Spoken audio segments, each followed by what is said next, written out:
Nós vamos apresentar agora um trabalho de detecção de fraudes em seguros veiculares. É uma base que tem 12 mil registros, cerca de 6% são fraudes, né? A fraude está indicada pela coluna fraud found, P, que indica 1 para fraude, 0 caso contrário. Ela tem 32 variáveis, 8 numéricas e 24 categóricas, e não há descrição de dados. A gente vai inferir o conteúdo apenas pelo rótulo e pelo valor que ela está atribuída. As variáveis numéricas aqui, elas são idade, deductible, drive rating e categóricas, tem coisas como o gênero, a marca do carro, de quem foi a culpa, essas coisas. Tem testemunhas.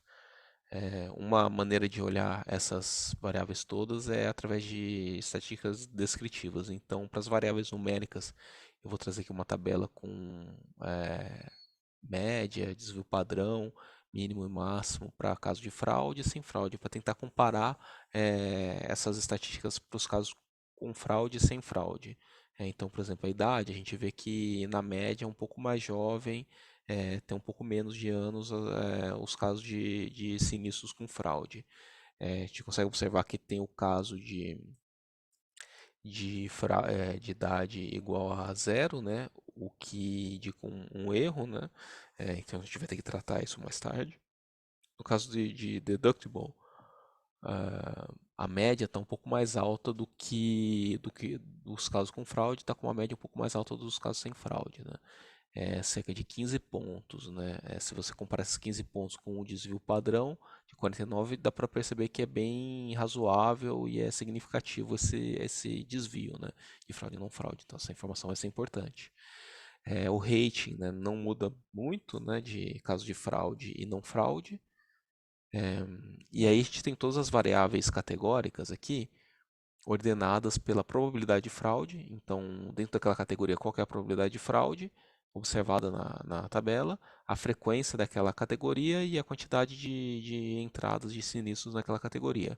Então, a gente consegue, ordenando, a gente consegue perceber que em alguns meses, né, tem uma sazonalidade de fraudes, né? Então, março tem muito mais fraudes do que novembro. No caso de dias da semana, a gente percebe que nos finais de semana tem mais fraude do que durante a semana. Marca do carro é uma variável importante, né? Porque você vê que algumas marcas, né, apesar de terem poucas entradas, concentram muitas fraudes, né? Enquanto outras marcas mais extensivas não têm tantas fraudes observadas. A zona da região da fraude, né? Se zona urbana, zona rural, parece que é algo importante também para se observar. E além disso, né, a categoria do carro é importante, né, se é um carro esporte, se é utilitário, se é sedã, o tipo de apólice, né, se é contra a colisão, se é uma apólice contra a responsabilidade, né, a responsabilidade é assumida com relação a terceiros. É, o preço do veículo é importante também, a gente vê que veículos um pouco mais baratos têm uma probabilidade maior do que veículos mais caros. E também é importante saber se a demanda de fraude vem para o detentor da apólice ou para terceiros, né? Ver que quando é para terceiros a probabilidade de fraude é muito baixa. E aí, além disso, né, a gente tem variáveis categóricas aqui que indicam o número de reivindicações anteriores, né? Então, quando não tem muitas reivindicações, a probabilidade de fraude é mais alta, né? Quando já houveram outras reivindicações, então a probabilidade de fraude é muito menor. A idade do veículo parece que é importante, né? Veículos mais antigos costumam ter uma probabilidade de fraude maior, provavelmente por dificuldade de mercado, né? É uma saída aí para mercado do carro. A idade do detentor da pólice é importante, né? Então, segurados mais jovens têm uma probabilidade de fraude mais alta. E se tem testemunha, né? Quando tem testemunha, a probabilidade de fraude cai bastante, né? Se tem relatório da polícia, também a probabilidade de fraude cai, é uma coisa importante. E mudanças de endereço costumam indicar um pouco de fraude, né? Cerca de 19% aqui, numa frequência de 0,02, mas são uns 236 casos, então é importante essa variável para distinguir alguns casos de fraude. E pensando agora no caso da idade, né, que a gente encontrou um erro, né? Então, no caso da idade igual a zero, o tratamento que vai ser feito é marcar uma coluna nova indicando se houve fraude ou não. É, e, e a partir dessa marcação, a gente vai substituir o valor zero pela média da tabela, para que a informação não viese o nosso modelo, né? Esse idade zero não viesse o modelo. Para o caso de variável categórica marcada como zero, a gente vai deixar assim, porque a categoria pode ser útil num uso, provavelmente num uso mais extensivo do modelo, assim, seria mais útil. Então, não faria sentido você jogar fora essa informação, né, de que não há informação. Então, isso daí é uma coisa importante para se observar. E algumas variáveis a gente decidiu retirar para que elas não induzam no nosso modelo viés observados na sociedade que estão inseridos. Então, por esse motivo, a gente vai remover variáveis de gênero e estado civil, né? Para não reverberar esses viés da sociedade. Então, as variáveis categóricas vão ser primeiramente tratadas com o on-hot encoding. Nós vamos marcar 1 ou 0, né, dependendo se faz parte daquela categoria ou não. E no caso do exemplo aqui, né, vai ser 1 se for zona urbana, rural, então vai receber 1 para a zona rural e 0 para a zona urbana. Se for zona urbana, vai receber 0 para a zona rural e 1 para a zona urbana. É muito simples esse aqui. É,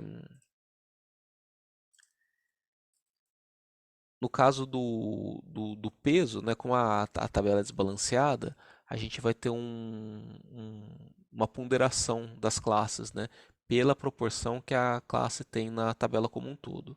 Então, é, o caso de fraude, como é muito menor, ele vai receber uma ponderação maior. O caso de não fraude, como ele é maior, ele vai receber uma ponderação menor. Então, o P vai ser a proporção de fraude sobre não fraude, né? Então, P para os casos de fraude e 1 menos P para, P para não fraude e 1 menos P para fraude. P para não fraude. É, e aí a primeira atitude que a gente vai ter é rodar uma série de modelos, né? E tentar pegar aqueles que são mais promissores para desenvolver melhor, né? Então, sem nenhum tratamento, a gente vê que o modelo de regressão logística já entrega uma acurácia balançada de 75%, a árvore de decisão de 56% e os SVM de 58%. Então, é muito importante. A gente vai começar por esses três modelos, né? Regressão logística, árvore de decisão e SVM. A regressão logística é cerca de 75% de acurácia balanceada na partida. A gente vai fazer uma otimização dos pesos, né, atribuídos para cada classe, e assim a gente já consegue aumentar um pouquinho essa acurácia balançada para cerca de 75,7%, né, tendo uma matriz mas principalmente, né, tendo uma matriz de confusão que vai marcar os casos de fraude com 95% de acerto.